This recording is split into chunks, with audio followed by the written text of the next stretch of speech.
अस्सलाम वालेकुम। 2008 में अनएम्प्लॉयमेंट और इकोनॉमिक रिसेशन की वजह से मिडिल क्लास फैमिली से ताल्लुक रखने वाला एक शख्स जॉब ढूंढने के लिए पाकिस्तान से दुबई जाता है। कुछ अर्सा वहीं काम करता है और किसी तरह से इतने पैसे सेव कर लेता है कि अगले ही साल अमेरिका निकल जाता है ताकि मजीद बेहतर इनकम हो सके और फ्यूचर भी सिक्योर हो। इस शख्स को वहाँ एक कंपनी में सिर्फ $1200 सैलरी पे जॉब मिलती है और उस वक्त पाकिस्तान में $1 64 का था, जो करीब 78,000 रुपए बनती थी।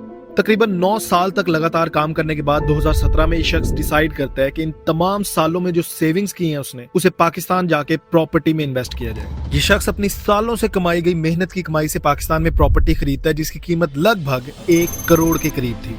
$1 105 का हो चुका था, यानी इस शख्स को $95,000 देने पड़े उस प्रॉपर्टी को खरीदने के लिए, और वो भी काफी खुश था क्योंकि एक्सचेंज रेट काफी फेवरेबल था। कुछ साल बाद पाकिस्तान में प्रॉपर्टी की वैल्यूज भी बढ़ गई और वो प्रॉपर्टी जो उस शख्स ने 1 करोड़ में खरीदी थी वो बढ़ के 1 करोड़ 90 लाख रुपए हो गई थी, यानी 1 करोड़ जो उसने इन्वेस्ट किया था वो अब तकरीबन डबल हो चुका था।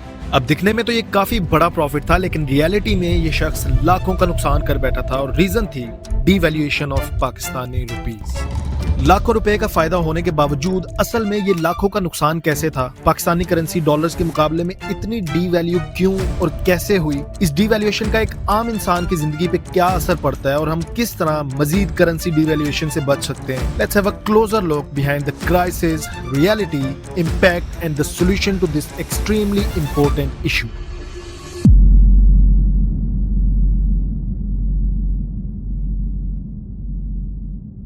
सबसे पहले तो ये समझना जरूरी है कि आखिर करेंसीज के रेट्स अप या डाउन क्यों और कैसे होते हैं, या पाकिस्तानी करेंसी डॉलर के मुकाबले में इतनी अनस्टेबल क्यों रहती है। बिल्कुल आसान तरीके से समझते हैं। इमेजिन करें आप कोई छोटा मोटा बिजनेस कर रहे हैं और एक बिरयानी का स्टॉल है आपके पास। आप वो बिरयानी बेच के कुछ पैसे कमाते हैं। लेट्स अज्यूम कि आपने दिन का 5,000 कमाया। अब होता यह है कि आपको बिरयानी बनाने के लिए 6,000 चाहिए और साथ ही स्टॉल की मेंटेनेंस के लिए भी 2,000 चाहिए, यानी कि टोटल आपको डेली 8,000 चाहिए इस स्टॉल को चलाने के लिए। लेकिन आपकी कमाई तो सिर्फ 5,000 है, जबकि 8,000 से ज्यादा होनी चाहिए, यानी कि सीधा सीधा डेली 3,000 का नुकसान कर रहे हैं आप। अब या तो आप इस बिजनेस को बंद कर देंगे, या अगर चलाना ही है तो आपको लेना पड़ेगा लोन। यही वाहिद हल है इस बिजनेस को चलाने का, और आप तब तक लोन्स लेते रहेंगे जब तक कि आपका बिजनेस कोई प्रॉफिट ना बनाना शुरू कर दे।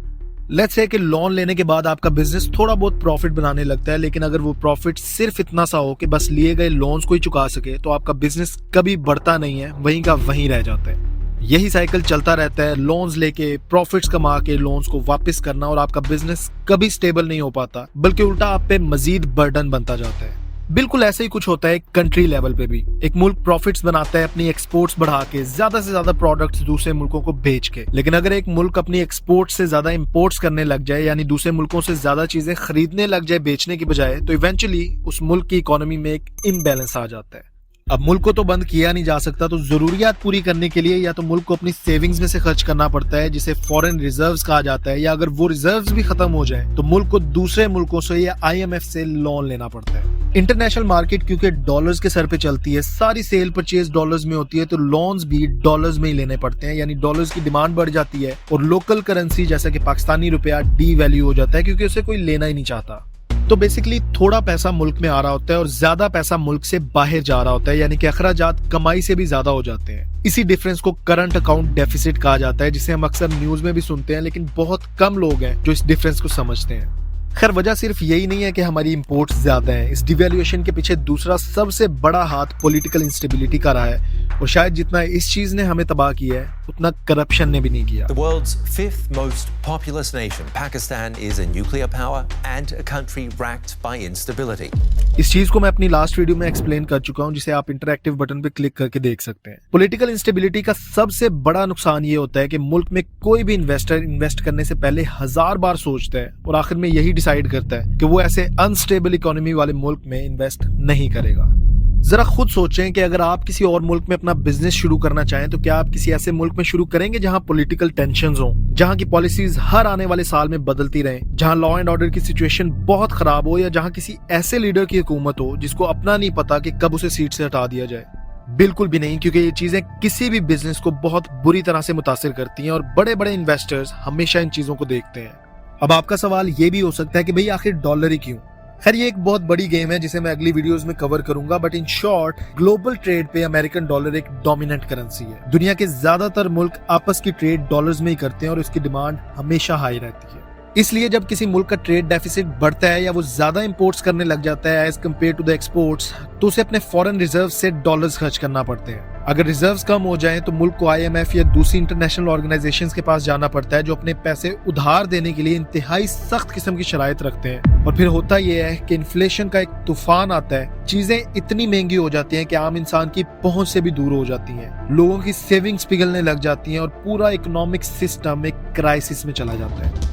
कि पाकिस्तान 7 अरब डॉलर मांग रहा था IMF से। 7 अरब डॉलर की मंजूरी भी आ गई, लेकिन मंजूरी से पहले IMF ने कहा कि 5-6 बड़ी शराइत मान लो, उसके बाद बाकी शराइत जो है उस पर अमल करते रहना। और उन 5-6 बड़ी शराइत मानने ने पाकिस्तान का कबाड़ा निकाल दिया। ये सब पॉलिटिकल इंस्टेबिलिटी का एक सिंपल सा नतीजा है, लेकिन ये इतना भी सिंपल नहीं है। इसके पीछे और भी बहुत से फैक्टर्स होते हैं जो किसी मुल्क को या एक इकोनॉमी को अनस्टेबल करते हैं, जैसा कि करप्शन, वीक इंस्टीट्यूशंस और गवर्नेंस का ना होना वगैरह वगैरह। इस क्राइसिस का नुकसान मुल्क में रहने वाले तो भुगतते ही हैं, लेकिन साथ ही वो ओवरसीज नेशनल्स जो अपने मुल्क में रेमिटेंस भेज रहे होते हैं, इकोनॉमी को सपोर्ट कर रहे होते हैं, वो भी बुरी तरह से इफेक्ट होते हैं। जैसा कि मैंने उस शख्स की एग्जांपल दी जिसने 1 करोड़ इन्वेस्ट किया था और 90 लाख का प्रॉफिट हासिल किया। असल में वो प्रॉफिट नहीं, नुकसान था करेंसी डिवैल्यूएशन की वजह से।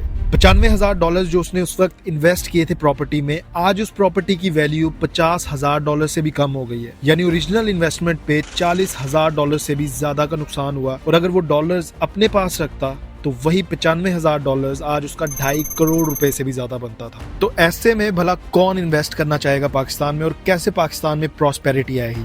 इस डिवैल्यूएशन को अगर रोका ना गया तो सिचुएशन मजीद खराब हो सकती है, और इसे रोकने का सिर्फ एक ही हल है, और वो है एक्सपोर्ट्स को बढ़ाना। एक्सपोर्ट्स भी सिर्फ तभी बढ़ेंगी जब लोकल बिजनेसेस को सपोर्ट किया जाएगा।